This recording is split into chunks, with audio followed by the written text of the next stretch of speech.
ओम नमः शिवाय। हर हर महादेव। जय शिव शंकर। आज हम श्रवण करेंगे फाल्गुन मास महात्म्य शिव पुराण कथा अध्याय 13। प्रेम से बोलिए शिव शंकर भगवान की जय, माता पार्वती की जय। अध्याय 13 की कथा में हम श्रवण करेंगे शिव पुराण, पार्वती और शिव का दार्शनिक संवाद, शिव का पार्वती को अपनी सेवा के लिए आज्ञा देना तथा पार्वती द्वारा भगवान की प्रतिदिन सेवा।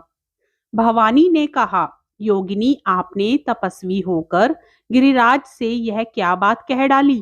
प्रभो आप ज्ञान विशारद हैं, तो भी अपनी बात का उत्तर मुझसे सुनिए। शंभु आप तप शक्ति से संपन्न होकर ही बड़ा भारी तप करते हैं। उस शक्ति के कारण ही आप महात्मों को तपस्या करने का विचार हुआ है। सभी कर्मों को करने की जो वह शक्ति है उसे ही प्रकृति जानना चाहिए। प्रकृति से ही सबकी सृष्टि, पालन और संहार होते हैं। भगवान आप कौन हैं और सूक्ष्म प्रकृति क्या है, इसका विचार कीजिए। प्रकृति के बिना लिंग रूपी महेश्वर कैसे हो सकते हैं। आप सदा प्राणियों के लिए जो अर्चनीय, वंदनीय और चिंतनीय है वह प्रकृति के कारण ही है।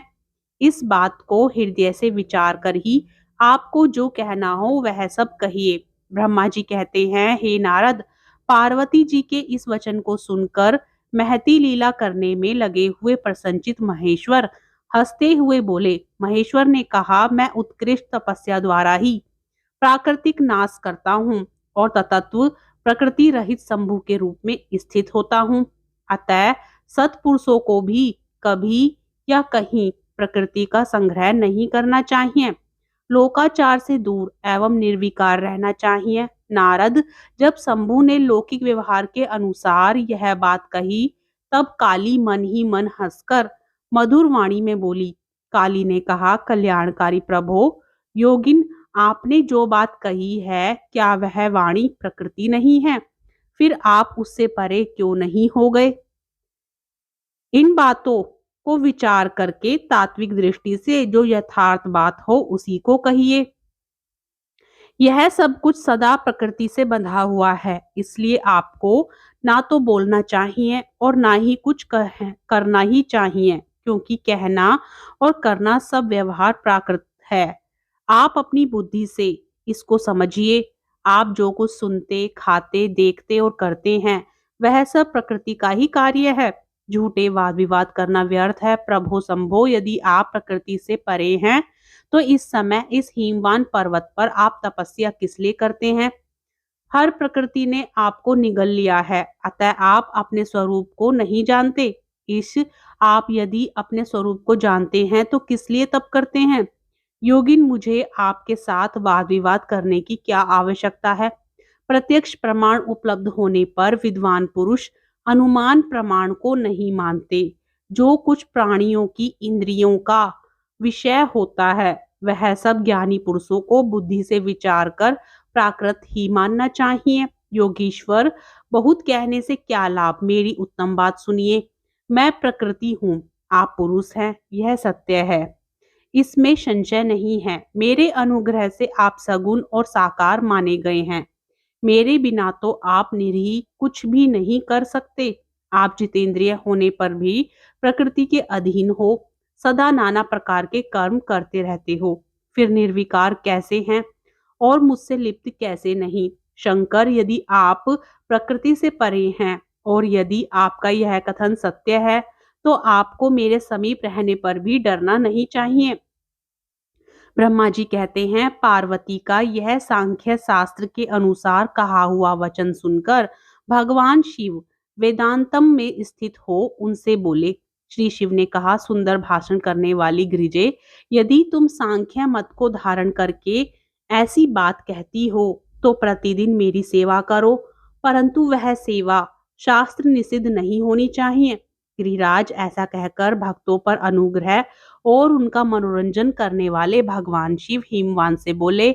शिव ने कहा, गिरिराज, मैं यहीं तुम्हारे अत्यंत रमणीय श्रेष्ठ शिखर की भूमि पर उत्तम तपस्या तथा अपने आनंदमय परमार्थ स्वरूप का विचार करता हुआ पर्वतराज, आप मुझे तपस्या करने की आज्ञा दें। आपकी आज्ञा के बिना कोई भी तप नहीं किया जा सकता। देवादिदेव शूलधारी भगवान शिव का यह कथन सुनकर हिमवान ने उन्हें प्रणाम करके कहा, महादेव, देवता, असुर और मनुष्यों सहित संपूर्ण जगत तो आपका ही है। मैं तुच्छ होकर आपसे क्या कहूँ। ब्रह्मा जी कहते हैं, नारद, गिरिराज हिमवान के ऐसा कहने पर लोक कल्याणकारी भगवान शंकर हंस पड़े और आदर पूर्वक उनसे बोले, अब तुम जाओ। शंकर की आज्ञा पाकर हिमवान अपने घर लौट गए। वे गिरिजा के साथ प्रतिदिन उनके दर्शन के लिए आते थे। काली अपने पिता के बिना भी दोनों सखियों के साथ नित्य शंकर जी के पास जाती और भक्ति पूर्वक उनकी सेवा में लगी रहती। नंदीश्वर आदि कोई भी गण उन्हें रोकता नहीं था। तात महेश्वर के आदेश से ही ऐसा होता था।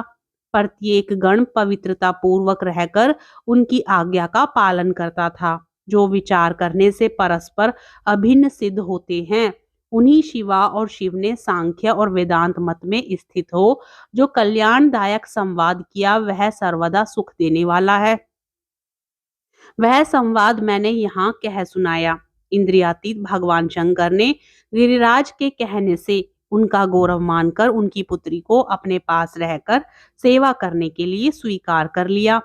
काली अपनी दो सखियों के साथ चंद्रशेखर महादेव जी के सेवा के लिए प्रतिदिन आती जाती रहती थी।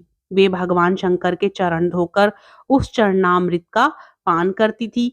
आगे से आग से तपाकर शुद्ध किए हुए वस्त्र से उनके शरीर का मार्जन करती, उसे मलती, पोंछती, फिर 16 उपचारों से विधिवत हर की पूजा करके बारंबार उनके चरणों में प्रणाम करने के पश्चात प्रतिदिन पिता के घर लौट जाती थी।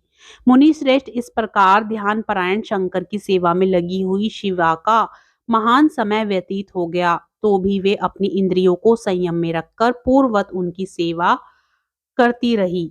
महादेव जी ने जब फिर उन्हें अपनी सेवा में नित्य तत्पर देखा, तब वे दया से द्रवित हो उठे और इस प्रकार विचार करने लगे, यह काली जब तपस्या व्रत करेगी और इसमें गर्व का बीज नहीं रह जाएगा, तभी मैं इसका पानी ग्रहण करूंगा। ऐसा करके महालीला करने वाले महायोगीश्वर भगवान भूतनाथ तत्काल ध्यान में स्थित हो गए। मुने परमात्मा शिव जब ध्यान में लग गए, तब उनके हृदय में दूसरी कोई चिंता नहीं रह गई। काली प्रतिदिन महात्मा शिव के रूप का निरंतर चिंतन करती हुई उत्तम भक्ति भाव से उनकी सेवा में लगी रही। ध्यान परायण भगवान हर शुद्ध भाव से वहां रहती हुई काली को नित्य देखते थे, फिर भी पूर्व चिंता को भुलाकर उन्हें देखते हुए भी नहीं देखते थे। इसी बीच में इंद्र आदि देवताओं तथा मुनियों ने ब्रह्मा जी की आज्ञा से कामदेव को वहां आदर पूर्वक भेजा। वे काम की प्रेरणा से काली का रुद्र के साथ सहयोग कराना चाहते थे। उनके ऐसा करने में कारण यह था कि महापराक्रमी तारकासुर से वे बहुत पीड़ित थे। कामदेव ने वहां पहुंचकर अपने सब उपायों का प्रयोग किया, परंतु महादेव जी के मन में तनिक भी क्षोभ नहीं हुआ। उल्टे उन्होंने कामदेव को जलाकर भस्म कर दिया। मुने तब सती पार्वती ने भी गर्व रहित हो उनकी आज्ञा से बहुत बड़ी तपस्या करके शिव को पति रूप में प्राप्त किया।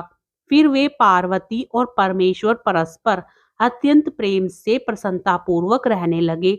उन दोनों ने परोपकार में तत्पर रहकर देवताओं का महान कार्य सिद्ध किया। इस प्रकार अध्याय 13 की कथा संपूर्ण होती है। कल श्रवण करेंगे अध्याय 14 की कथा। इसके लिए चैनल को सब्सक्राइब करें, वीडियो को लाइक करें और ज्यादा से ज्यादा शेयर करें।